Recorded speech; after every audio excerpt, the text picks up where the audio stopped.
నేను పాలకోవా చేస్తున్నా. ఇవి పాలు అన్నమాట, పగిలినాయి. ఈ పాలకోవా చేయడానికి ప్రాసెస్ ఏంటో నేను చెప్తాను, చూడండి.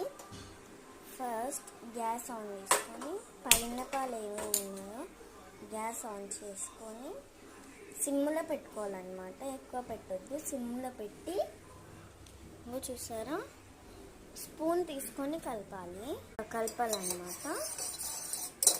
అంటే ఎప్పుడు పడితే అప్పుడు కలపొద్దు, ఆన్ చేయగానే ఒకసారి కలిపేసి కొద్దిసేపు ఉంచాలి. కొద్దిసేపు ఉంచాక ఎలా అవుతుందో నేను చూపిస్తాను. మొత్తం ఎండిపోవాలన్నమాట. చూడండి ఎలా అయ్యిందో, చూసారా ఇప్పుడిప్పుడు అవుతుంది అన్నమాట. సిమ్లో పెట్టాలి, పాలు ఎక్కువ పెట్టొద్దు, రెడీగా అవుతుంది. ఇది మొత్తం ఎండిపోవాలి. ఎండిపోయాక షుగర్ వేసుకుంటే చాలా బాగుంటుంది. రెడీ పాలకోవా అనేసి రెడీ అన్నమాట.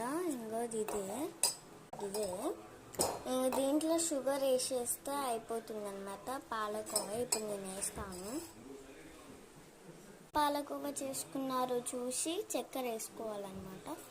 ఎక్కువ వేసుకుంటే తీయగా అయిపోతుంది. ముందే పాలు నేనైతే కొంచెం వేసుకున్నాను, ఇంకా కొంచెం ఉంది. దీన్ని మిక్స్ చేసుకొని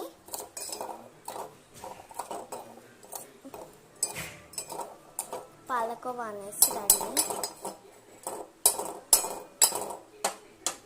అయితే పెట్టేశాను. ఇప్పుడు వాళ్ళిద్దరికి ఇది ఇచ్చేద్దాం. తీసుకున్నాడు. ఎలా ఉంది?